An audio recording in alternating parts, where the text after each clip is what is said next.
532 alambics, encore qui travaillent, qui étaient complètement inconnus. Je vous dis qu'Haïti, Jerry est venu, à part Port-au-Prince, que c'est une Sodome et Gomorra, je ne sais pas comment vous dites, c'est vraiment un endroit parce qu'il y a eu le tremblement de terre, il y a tous les ONG, c'est vraiment un endroit hallucinant. Mais quand tu sors 40 km de Port-au-Prince, Haïti c'est un pays magnifique. Il y a une agriculture qui te fait venir les larmes aux yeux. Comme l'homme qui vient, avant tout que les Africains ont maintenu des traditions, aussi c'était déplacé de 7000 km, ont maintenu toutes les traditions agricoles de l'Afrique. Tu vois, à Haïti, des choses qui sont disparues en Afrique. Tu dois aller à la République centrafricaine, vraiment dans la brousse, dans la brousse, pour les enfants, sécher les maïs sous les arbres. Il y a des choses, il n'y a jamais une monoculture. Aussi la canne à sucre est comme le maïs. Normalement, ce sont de grandes extensions, des cravates, et lui, c'est un haïtien, a une force, une fierté, une vérité dedans exceptionnelle. Moi, j'adore entre Clarence Sajous et mon rhum, moi, pour plaisir, je bois toujours du Clarence. Et en plus, la chose incroyable, qu'à 53,5 de la colonne, il veut dire que tu as coupé les têtes et les queues, mais tu peux penser qu'il y a beaucoup des alcools supérieurs, des choses comme ça. Tu n'auras jamais mal à la tête quand tu bois les Clarins. Les Haïtiens, ils connaissent très bien ça. Les Haïtiens sont des grands lovers. Tu ne peux pas boire trop après. Avec les Clarins, tsac, très bien, tu peux faire toutes les choses. Moi, je trouve vraiment, j'adore. Il faudrait aller voir. Haïti, c'est le pays plus tranquille au monde. C'est un pays où il y a une hospitalité qui a disparu dans notre monde. Le meilleur monde des fruits dans la plaine à côté de Venise, du style des fruits sauvages. C'est un personnage vraiment exceptionnel. Je ne sais pas si vous le connaissez. Moi, j'avais peur que lui ne va pas arriver à venir avec moi à Marie-Galante. En plus, il vient dans la plaine, moi je suis méditerranéen, j'habite sous la mer. Je ne savais pas que lui, au contraire, c'est un sub. Et comme ça. Je l'ai convaincu, je lui ai dit, tu viens en vacances, tu vas voir. Gianni, quand il était un peu plus jeune, était un peu comme Sean Connery. Il était un dragueur de femmes incroyable. Pas un dragueur de femmes, les femmes qui aimaient l'homme un peu macho, allaient tout chez Gianni, Gianni un peu rude, mais à la fin avec un cœur d'or. Quand moi j'arrive la première fois à Marie-Galante avec lui, nous allons louer un petit Panda, je pense. Moi je ne conduis pas les voitures, lui conduit. Après 1 kilomètre, Luca! Moi je tourne, je passe de voir une fille, la première fille. Gianni descend de la voiture, il va dans la brousse à côté de la mer, va derrière, prend un fruit d'une plante, il coupe les fruits, il a toujours un couteau avec lui. Il prend une pierre, coupe les noyaux. Ah non, il y a trop de terpènes, je ne peux pas dire. Mais Gianni, moi je pensais que tu aimais les fruits, mais pas plus que les femmes. J'ai compris que tu aimes plus les fruits que les femmes. Vraiment, si vous voyez, aujourd'hui Gianni, vous savez que les citrons verts de Marie-Galante, c'est une chose exceptionnelle. Ce sont des citrons verts pas greffés, petits comme ça, qui sont d'une finesse. Seulement en Haïti, il y a quelque chose de similaire. Gianni connaît toutes les plantes de l'île de Marie-Galante. Il n'y a pas une plante qu'il ne connaît pas derrière des maisons, dans les potagers. Il connaît tout. Lui a une passion, c'est une chose incroyable. Lui fait des distillés de haute vie, des fruits sauvages, que peut-être il y a 10 plantes sur une superficie de 15 km². C'est fou. Et dans tout le monde, il y a des intérêts, des choses. Mais si nous, entre professionnels ou amateurs, nous allons la prendre et nous allons obliger petit à petit les producteurs et les commerçants et les marchands comme moi à utiliser cette classification, sera un bien énorme. La canne à sucre a une potentialité énormément supérieure à tous les autres vies des céréales.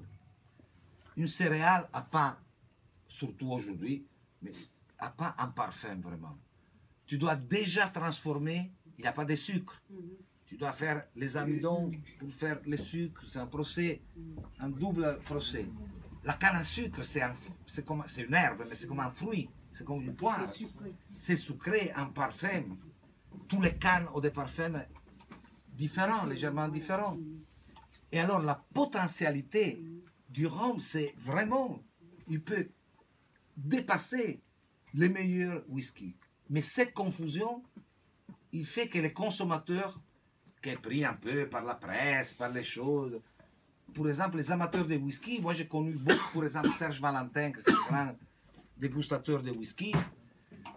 Les fois qu'il a dégusté la première fois mes produits, il m'a dit « Ah, mais ça c'est vraiment un grand produit, mais tous les rhums que j'avais bu jusqu'à hier, pour moi étaient dégueulasses, je n'ai pas intéressé. » Et à Whisky Live, j'ai trouvé centaines de personnes qui me disent « Mais oh, ok, ça c'est un rhum. » Alors, la classification c'est très simple. Et nous pensons aussi au monde des whisky pour comprendre. Pure Single Rum, comme le Pure Single Malt. Pure Single Rum sont les rhums 100% d'alambic.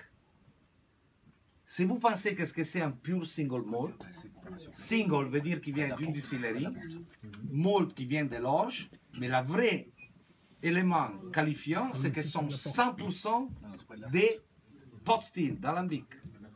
Et qu'est-ce que veut dire?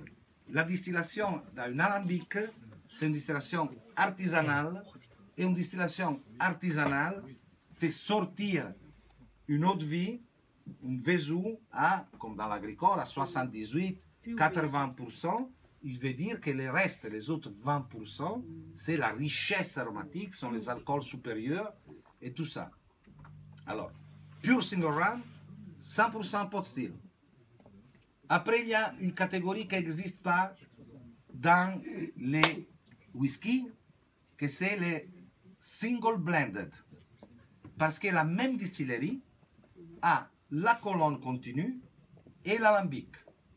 Je vous fais exemple. Appleton, Mount Gay, Diplomatico, Eldorado, Foursquare ont colonne traditionnelle plus alambic. Alors c'est la même distillerie, single, qui fait une blended, mais ce n'est pas les blended comme les blended des whisky, c'est une blended de son rhum de colonne plus son rhum d'alambic. Et c'est déjà une catégorie nettement supérieure.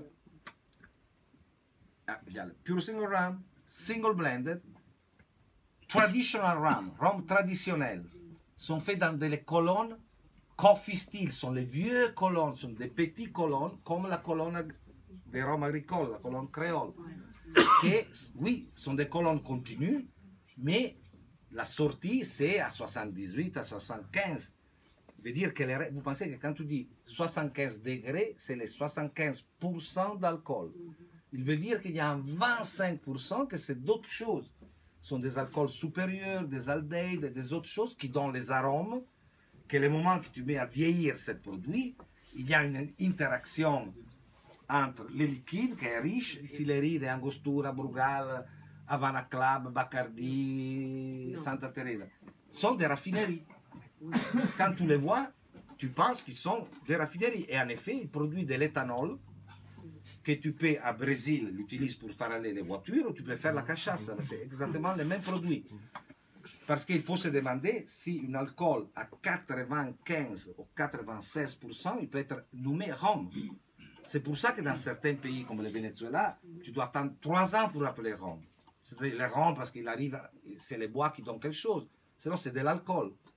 Alors, mettre ensemble une éthanol, un produit vraiment hyper industriel, parce que ce sont 5 colonnes, 4-5 colonnes, une à côté de l'autre, ben en effet, c'est une seule colonne. Le problème est que tu ne peux pas la faire de 200 mètres, alors tu la mets à côté en 5 morceaux. Et tu la vois, c'est une raffinerie. Je n'ai pas ici les photos, mais tout le monde peut aller taper et voir. Tu ne croiras jamais qu'ils font vraiment du rhum.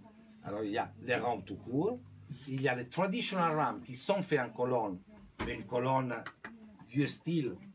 Il y a les rhums agricoles qui sont faits dans la colonne créole. Il y a les single blended, que c'est déjà un mélange des colonnes traditionnelles et des pot still d'alambic, et les pure single rum. Si c'est très simple. Et après, il y a les rhums aromatisés, au flavour de rhum, les choses comme ça. C'est facile.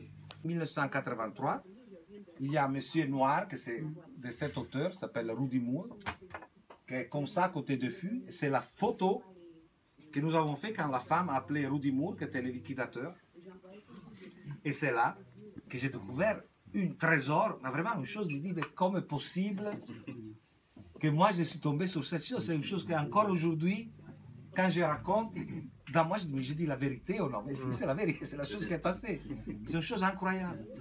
Et petit à petit, j'ai acheté tous les stocks. Quelques fûts est parti, mais et les Caroni sont les seuls, je dis avant, les seuls Caroni qui ont vieilli 100% à Trinidad ou dans les tropiques. 110 fûts sont en Guyane. Je l'ai déplacé dans l'année 2007 et je vais faire une édition Guyane Stock. Sont les fûts que moi j'ai trouvés. C'est vraiment une histoire presque incroyable. Peut-être quand tu as une grande passion, tu as l'amour. Si moi j'aurais pensé de trouver 10 fûts à Trinidad, je ne l'aurais pas trouvé. Et sans penser, c'est la série des amis, je vais très proche de mes copains. La mettre avant pour les mettre à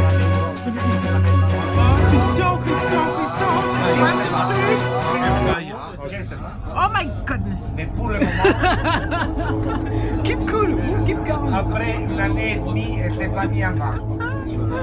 Moi, je n'ai jamais dit que je ne vais pas la mettre. J'ai dit, je ne sais pas.